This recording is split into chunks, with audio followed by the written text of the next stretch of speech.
Alrighty guys, well welcome back to National Tiger Sanctuary. Today we have another one of our residents that typically causes a big gap in between whether the feelings that people have on these animals. And that is going to be this big girl that's down at my feet right here. And that is Jasmine. And Jasmine is one of our 4 boa constrictors that live on the sanctuary with us. So obviously snakes are one of the many animals that people do have an inherent fear of, which is very understandable, but they typically get a pretty bad rap as far as what their actual role and the fear that can be driven from these animals. Now Jasmine is one of our snakes, or one of our animals that also came from a local magic show. So she was a magician's animal prior to their arrival on the sanctuary. And what that means for Jasmine is she was very used to being handled and interacted with. And so for this animal, she's very comfortable being picked up. As long as I'm not presenting any kind of immediate threat to her, I'm basically acting as a big tree, a very warm big tree, and she enjoys that. So with Jasmine, she is a very socialized snake. She's very used to being around people, being used to being handled. But the boa constrictors are a really, really unique species of animal that is native to Central and South America.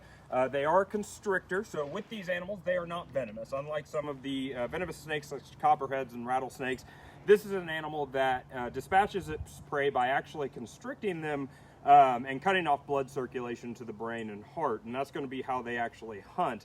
Though there are over 40 different species of snakes found within the Boidae species, this is the only one that is referred to as the actual boa constrictor. You will hear other names such as the red-tailed boa, and that's just a subspecies of this animal, or a coloration morph of this one specific animal. Jasmine we refer to as a common boa constrictor. Now, the boa constrictors, much like many of our snakes that live here native in Missouri, are a very, very important animal to their ecosystem, and that this is a very high-level predator, and they're very good at removing a lot of the nuisance animals that a lot of people typically don't like around. So Jasmine's prey range, she's going, again, being found in Central and South America, she has a very wide prey range, ranging from anything from large reptiles, other snakes, lizards, all the way up to large, even with large boa constrictors, small felids, cats, pigs, things of that nature. But one of the bigger things that they get, or typically are preying on, are rodents. So they're going to be heavy part of their diet is going to consist of rodents, whether it be large rats, capybara, possums, things of that nature. And that's a big actual help to humans, as much as with some people, to the dismay of some people, in that they do remove a lot of the pest animals that cause issues not only in the destruction of crops but also in the transmission of disease. So this is a very important animal in their overall ecosystem. Now within their ecosystem, they are found in a very, very wide range of habitats, typically anything from more arid environments down to, all the way to the dense jungles down in South America. They are a nocturnal species, so this is an animal that is active at night. During the day, they may be seen out basking. Obviously, this is an ectotherm, so they do not generate their own body heat, so they are very reliant on the external temperature to ensure that they are at an adequate body temperature. So on a cooler morning, you might see them out basking, trying to get a little sunlight, but typically this is a snake that is active at night. They are an ambush predator, so they're an animal that typically is going to be laying in wait for prey to come to them. However, because of they have such a wide variety of habitats, prey density can vary very, very heavily. And because of that, there are cases where will be a more active predator actually going out to seek prey down. Now, a snake Jasmine's size, Jasmine is about just under 7 feet long and weighs anywhere from 40 to 50 pounds. So she is a pretty large female. She is going to pretty much be a terrestrial animal. When the snake gets to this size, they are typically found mainly on the ground, in burrows underground. When they're younger, smaller, and lighter, they are actually a very arboreal species. So this is a snake that will actually be found in the trees very heavily when they are a smaller species. Now that's not only obviously to help find prey items, obviously birds and things of that, but obviously also to ensure that they are avoiding predators, because obviously with Jasmine there are things that can prey on a 7-foot-long snake, but when it's not nearly as much as what you can see with something that's about a foot long. Now, like many reptiles, Jasmine is an animal that is very energy conscious, and that's a very important aspect of the overall fear that people have with snakes in general, in that Jasmine, you always have to think about a snake her size. Even a big snake like her, she's unable to eat even the smallest human infant. She's not large enough to actually do that. And because of that, attacking humans is it's a huge waste of energy. Now, obviously, when threatened, if under any kind of attack, they're going to defend themselves. But in all cases, they're going to avoid contact with people. They're going to try to avoid people in general, just because for them, attacking us is a very, very large waste of energy. That's a lot for them to come back from. And that's true for almost all species of snakes. Each snake either is going to avoid people, try to lay in wait, or even warn you that they're coming. In the case of things like rattlesnakes, they're letting you know that they don't want you near them. But Jasmine, again, she is a very social snake. You saw me pick her up earlier. That's not something I recommend with any snake if you don't know the animal. Obviously, I know Jasmine well. I've interacted with Jasmine for almost 3 years now, and I know she is very comfortable with people handling her. It's not something I necessarily recommend going out and grabbing a wild snake and picking them up, because you don't know what that animal is and you don't know how comfortable they are with people. But with boa constrictors, you will see a very wide range of coloration patterns. It's one of the things that draws people to owning these animals as pets. That is one of the biggest things these animals are known for, is they are very heavily seen within the pet trade. Now, that is obviously a positive in that with Jasmine, she's an excellent educational tool to allow people to understand, not every snake is an evil animal. They're not out to attack people, but obviously we have some issues with that, and that because this animal requires a very minimal amount of care, you can see a lot of hoarding issues, and there are a lot of them being removed from the wild at a very, very heavy rate for the utilization within the pet trade. Now, this animal is not technically classified as an endangered species. They're not classified at all within the IUCA Red List, but we are seeing depending in different parts of their range, you are seeing reduction of population size due to, obviously, the inherent fear of this animal, people killing them because they are encroaching on human populations, but also the removal for that pet trade utilization. Jasmine is a very healthy snake. She is a snake that in the wild would give birth. They're obviously, where they are found, they're going to be occupying in ranges that have either a wet and dry season. Mating season for these animals is during the dry season, so you're going to see anywhere from April to August these snakes are mating. It's about a 6 to 8 month gestation period, so they do take a while to actually give birth, and they are a live birthing animal. So this is an animal that will give birth to upwards of 60 live snakes. Now, with that, they are typically a sexually reproducing species. They obviously require male-female. However, we do see on rare occasions asexual reproduction in these snakes as well, so the females are able to reproduce without the interaction of a male, which is a really cool action. And because they have such a high population density, and because you see so many live births happening, that is one of the reasons why we're not seeing as big a hit on their population numbers in general, just because they are able to repopulate very, very quickly. Now, unlike some of the other big snakes, so obviously within the boidae, you're going to see a lot of constricting animals with the reticulated python. You're looking at the Burmese and the anaconda, which is this snake's cousin. They get much larger than the snake. A large boa constrictor is going to be anywhere from 7 to 11 feet long and weighing upwards of about 60 to 80 pounds. So Jasmine's kind of right in that range. She's a big female for her size and age, about 13 years old. They do occupy they're just like their cousins, the anaconda. They are a very, very good swimmer. However, they typically try to avoid water as much as possible. They're much more comfortable on terrestrial land. But overall, Jasmine is an incredibly beautiful snake. Right now, her colors are a little muted. It looks like she's just about to get ready to shed. Again, snakes will shed their skin to repair scales, through growth and things of that nature. And one of the ways you can typically identify that is with their eyes. You will see a cloudiness or a blueness that starts going over their eyelid, because there is a scale that goes over that eye. And because, again, snakes do not have eyelids, and because of that, they will shed that as well. And so Jasmine, you can just start to see that bluing occurring, so she will likely shed here pretty quickly. And after they shed, they're very vibrant. The colors come out a lot more, and they actually have an iridescent scale pattern so they almost look like a rainbow when they're out in the sun. So they're a very beautiful animal. And unfortunately, though, people are typically very afraid of this animal. It's typically kind of an unfounded fear for the most part. But I can go ahead and start answering some questions if you guys have any.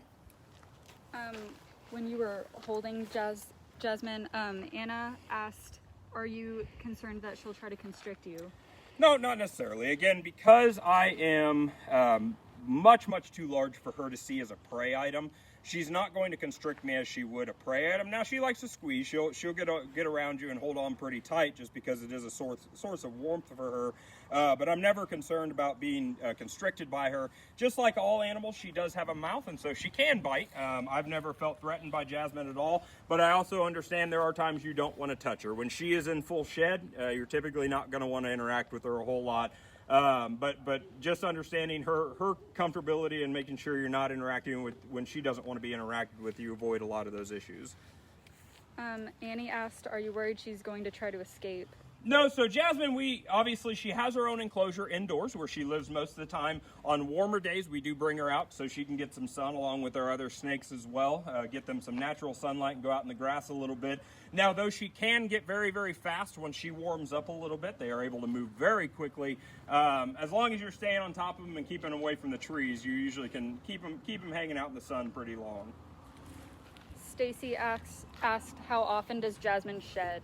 So it really varies because Jasmine is a fully grown snake. She's not going to be shedding like your younger snakes will, in that they're going to shed potentially every week, every other week, depending on their overall amount of food and how quickly they're growing. Because she's fully grown, she's not shedding to grow. She'll shed to repair scales. So she'll shed to eliminate if she does have any parasites that are clinging onto her scales. She'll shed to do that, to get rid of those, but also to ensure that she can repair her scales and keep herself healthy. So for her, once a month, once every other month is pretty typical what we're seeing with her. Annie asked, does she get to go outside very often? It all depends on weather. Again, because this is an ectotherm, they're not a big fan of the cold weather. Now, snakes, obviously, we do have a lot of snakes that live in Missouri.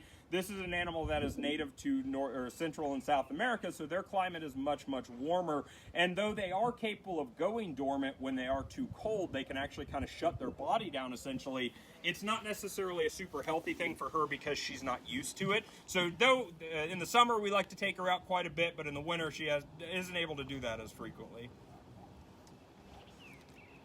Stacy asked, does Jasmine have a friend to interact with, or does she prefer to be alone? So no. So Jasmine, with the majority of snakes, almost all snakes, they are a solitary species, only interacting during mating season. And because, again, we are a non-breeding organization, we're never going to introduce Jasmine to a male snake. So she does live by herself, and I think she's probably pretty comfortable with that.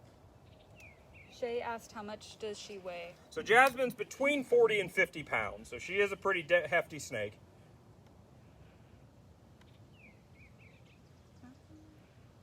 Dan and Mary Kay asked, why does she keep moving toward the rock pavers? Well, so Jasmine, again, she is a predator, and it's hard to tell, but you'll notice that when you look at her head, she is flicking her tongue quite a bit. And again, with snakes, that's one of their main ways of hunting prey. They're utilizing it to pick up chemical signatures within the air, and then using a special organ at the roof of their mouth called the Jacobson organ, they're actually able to track prey very, very heavily. Now, Jasmine, I think she's just exploring. I actually fed her last week. So with this snake, a prey item, jumbo rat, which is what Jasmine eats, it typically takes 6 to 8 days to digest. So she's probably still in the process of digesting her last meal. So I think she's probably just exploring a little bit, kind of going out. She might be trying to get to the trees so she can hang out in those, which I'll try to keep her away from because she's very difficult to get out when she gets in them. But she's just kind of exploring right now, I think. Michelle asked how aggressive she can get, or if she shows any signs of aggression. Again, I have never seen any signs of aggression for Jasmine. Now, again, it's one of those things that each snake is going to be different. It's almost the same mentality or kind of philosophy as a domestic dog, in that you don't go up and pet every domestic dog you know, because you don't know what their kind of behavior is. But with Jasmine, because she was so comfortable and so used to being handled by people, it's really not a big deal for her to be picked up and interacted with. Now, you do have to be very conscious of what she is feeling. So again, when she's in a full shed or right after I fed her, I'm probably not going to interact with her a whole lot. But it's just being intelligent about it, ensuring that you're not seeing any warning signs of her not being comfortable with you interacting with her. And so fortunately, I've never seen any interaction or danger from Jasmine, but it's just a matter of making sure you're paying attention to all the signs. Dan and Mary Kay asked, when she raises her head, is she looking or smelling? Typically smelling. So again, those snakes obviously are, can be a visual predator. They typically rely much more heavily on that chemical sensory sense of smell, basically, sense of taste that they utilize. Unlike other boa constrictors, Jasmine does not have heat sensing cells like many other species of boa, so she is very heavily reliant on her sense of smell or sense of taste with her tongue. So typically it's to raise up to get a little bit better kind of scope of what's going on around her. Brenda asked, what other snakes do you have? So we have a collection of snakes that live on the sanctuary. Each one is, again, through a rescue or kind of situation. Jasmine, we have Jasmine and 2 other common boa constrictors that live with us, Willie and Striker, who are both males. They're much smaller than Jasmine, not nearly as big, which is very frequent with your snakes. Typically, the females are going to be a considerably larger of the 2 genders. We have what's known as a Colombian ghost boa, which again is just another subspecies of the boa constrictor. It's just a color morph of them. We do have 2 reticulated pythons and a Burmese python, who are all kind of babies, still very small. They can have the potential to be very, very large animals. But again, with those 2, they are 2 that, again, I don't handle a lot because they don't show the interest in it. They're not as comfortable as Jasmine is, so they're not ones that we interact with as much as we do with Jasmine. Debbie asked how she came to the sanctuary. So she was actually rescued following the closure of the magic show that she was utilized in. One of the animal care staff actually took her home and had her for several years. Unfortunately, he was unable to continue housing Jasmine and having him at his house, and asked if we'd be able to provide her a forever home along with the other animals that came from that magic show. Michelle asked, will she get any bigger, or is she already full grown? Jasmine is fully grown. So again, Jasmine's about 13 years old, so this is full growth for her. And she's a pretty decent sized female. Again, about just under 7 feet long. Now again, a female can grow up to about 10 feet long, so she's on the small, or she's kind of on the average size of it. They can get much larger than this though. Brenda asked if you're the only handler. So I think I'm probably one of the more comfortable ones with Jasmine. Again, staff members, if they show interest in wanting to pick Jasmine up, I don't have any issue with it. But it is something that a lot of times it's not everyone is as comfortable picking them up as I am. Grace asked what the typical warning signs of aggression are. So you'll hear them hiss. You will see them kind of open their mouth and show aggression through that. If they're showing that they're coiled and prepared to strike. So it's just a matter of identifying body signs, and they will hiss a lot when they're not happy. So Sherry asked how often Jasmine gets fed. So Jasmine eats 3 times a month, so she's going to eat 3 large rats a month. Typically it varies. She will show you when she's pretty hungry because she gets pretty active. And what we've identified is typically every other week is when she's starting to become pretty active and hunting for food, and so that's what we have her on right now. Sarah asked how fast she can move. So I don't know exact speeds. She can get pretty quick. Again, it's not as warm as it has been in other days. We don't have a lot of sun, so she's not going to get real warm today. But they can get moving pretty quickly. Again, they do have a style of hunting that will be a much more active predation style when prey items are much more kind of gaunt, not as frequent. And so they can move very quickly. And again, obviously, they can strike incredibly quickly. Utilizing basically what is an entire muscle within their body to be able to strike upwards of 70% of their entire body length. So I don't know exact speeds, but they can get pretty quick. Katie asked how long a boa's lifespan is. Boas typically you're going to look at 20 to 30 years in the wild and captivity. The longest known boa constrictor lifespan was over 40 years. And so she's about probably middle age right now, I would say, is a kind of estimate guess for her is about middle age. Brenda asked if she gets treats or just her rats. So snakes aren't really an animal. Unlike our mammals, the enrichment isn't a real big thing for them. Again, they are an animal that is very energy conscious. So when they don't have to do something, they're really going to avoid doing it. So you're not ever going to see snakes playing or doing the stuff that our big cats do. So really with her, it's just going to be her primary meals that she's interacting or real active for. Debbie asked if pythons her size have predators. So again, Jasmine's boa, so she's actually a different species than pythons. We do have pythons. There can be, again, where she's found in Central and South America, you're going to see jaguars, mountain lions, alligators, other large snakes. These can all be predators for Jasmine. When she's smaller, when she's this size, they're going to be fewer and fewer. As the smaller snakes, though, obviously have a higher range. Big birds of prey can prey on these animals very heavily, primates, things of that nature. But with Jasmine her size, you're really looking at the jaguars, cougars, alligators, things of that nature. Michelle asked if she gets fed live rats. So we don't do live rats for Jasmine. Jasmine's very comfortable eating thawed out frozen rats, which is something that's very fortunate. Obviously, you can do live rats, but with Jasmine, we're very capable of just doing thawed out frozen rats. Sherry asked if you could discuss the prehensile tail and presence of rudimentary hind legs. So with these snakes, again, Jasmine, so something that a lot of people don't realize is snakes do have a tail. It's something that you don't see a lot of because obviously they don't have legs, and so it's much more difficult to identify. But Jasmine's tail is going to be followed what we call the cloaca. And so the cloaca is their excretory vent.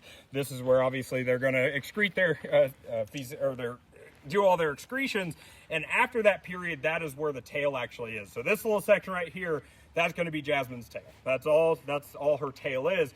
So obviously, again, you're going to see she has a lot of control and power in that tail, but she's not going to be able to support her entire body purely with that. Now, with the remainder of legs, we don't see that a lot in many snake species, and boas are not one that we see it very frequently in. Again, it is an evolutionary trait that coming from the ancestors that they evolved from that would have had legs eventually. Jasmine. But Jasmine, I'd have to do a little research. I'm not sure completely if how common it is in boas, but I don't think it's very common in boas. Other snake species, it may be more frequent. But again, with the prehensile tail, not much of a tail there in general. Their whole body is more the prehensile part.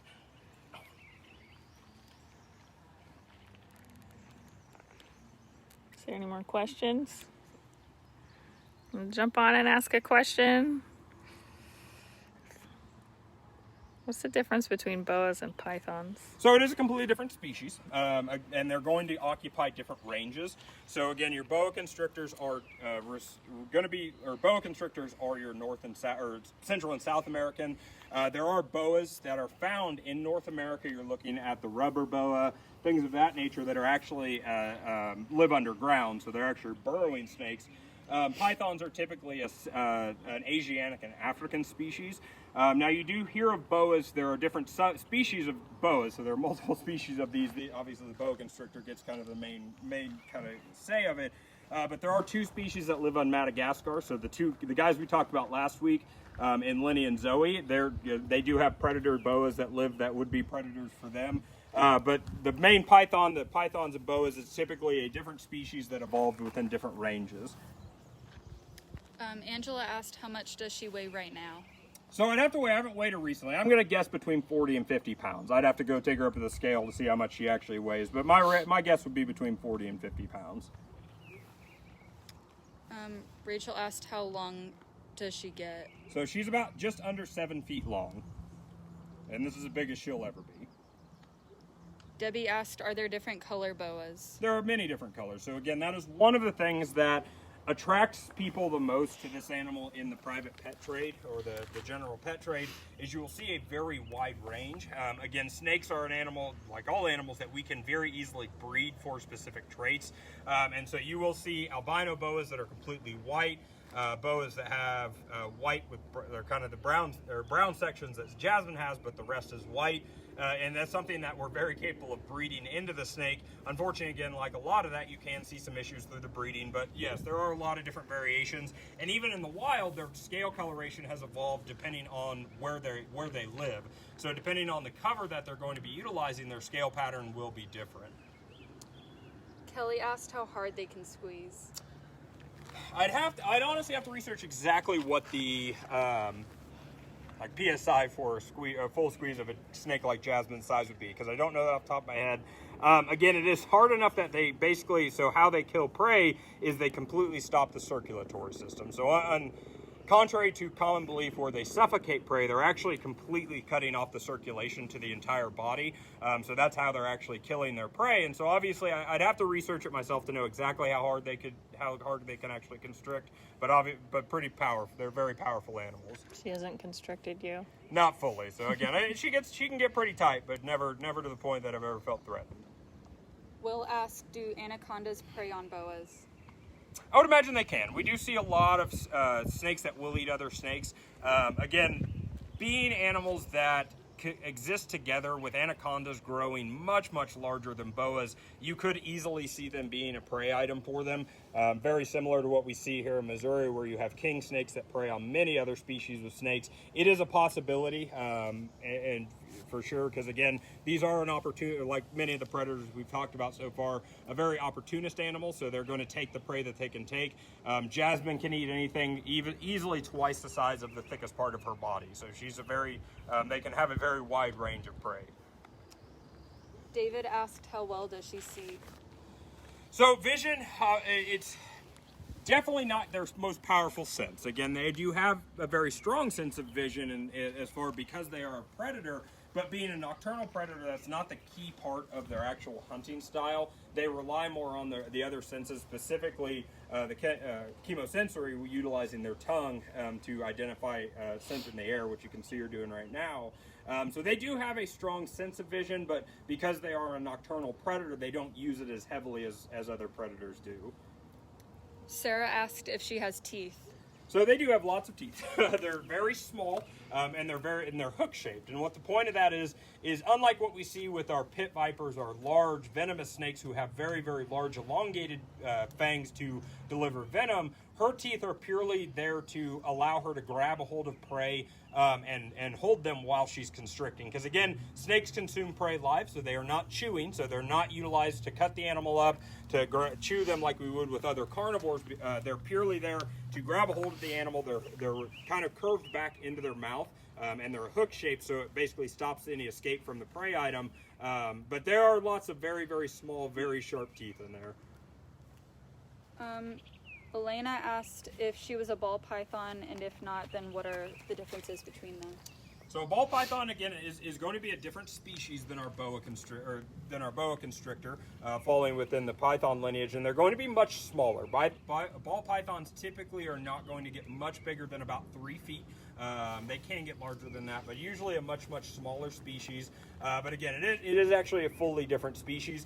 Very similar. Again, they are going to have a lot of very similar characteristics as far as their coloration pattern, the way that they hunt. They are both constrictors, but they do come from a different species.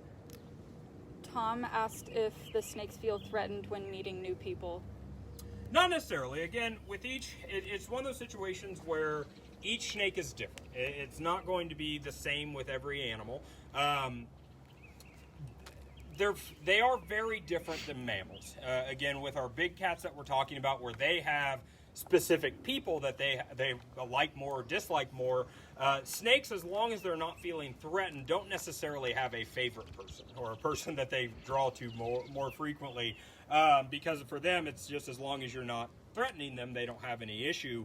So with Jasmine, the biggest thing is when people meet her, it's more to understand how to approach her correctly. Again, you're not going to want to go in real quickly at her head, because that's going to make her feel much more threatened.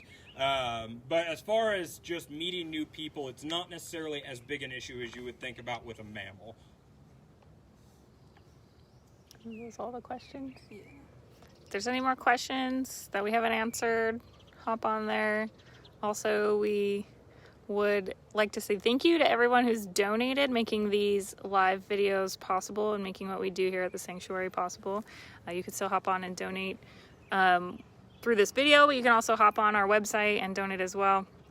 And I think there's a few more questions, but I don't know if those are ones we've answered or not. David asked, how did they get her to recognize thawed rats as food? So that is a hard one with each snake. Again, we did not raise Jasmine. So Jasmine came to us when she was 11 years old. So, and since she has arrived on our sanctuary, she has always eaten frozen rats. It can be difficult depending on each snake. Each snake is a little different. We do have, some of our pythons are not as comfortable eating frozen food as Jasmine is, or thawed out fruit as Jasmine is. But I'm not sure exactly how they got Jasmine to go through it. She's very comfortable with it, but it's just a process of each snake can be slightly different. Some are very, very adequate at doing it. Others are much less likely to see eating a previously dead animal. Should I ask that one? What? Oh, yeah. Will asked if the snake has a law degree. I don't think Jasmine has a That was a good joke. Brenda asked if she's ever gotten loose or lost while at NTS. Nope. So Jasmine's never been lost. Again, she's not one that's going to be going very far. If she does get out, she's going to typically find a warm place. We provide with her heat rock and her heat lamp and her pool and her habitat that she's pretty comfortable with. So we've unfortunately never lost Jasmine. She's been in her enclosure the entire time with us. I think we've answered all those questions. Yeah. All right. We'll wrap it up. Alrighty, guys. Well, thank you again for joining us. I hope you guys did enjoy it. Learned a little bit about Jasmine and just kind of understanding that not all snakes are an evil animal. They get a little bit of a bad rap sometimes. Make sure, again, like always, to follow our page, like the post, and share it with your friends to continue supporting us, educating the public, and helping us do what we do here on the sanctuary. We'll be back next week talking about tigers, correct? Mm-hmm. So we're going to do another video about tigers next week, so make sure you join us next week, same time. And again, if you have any other further questions, make sure to comment those below, and we'll be happy to answer them at a later point. And we will also hopefully be able to open back up next week as well, so watch for more information on that. All right. Thanks for watching. We'll show the snake one more time.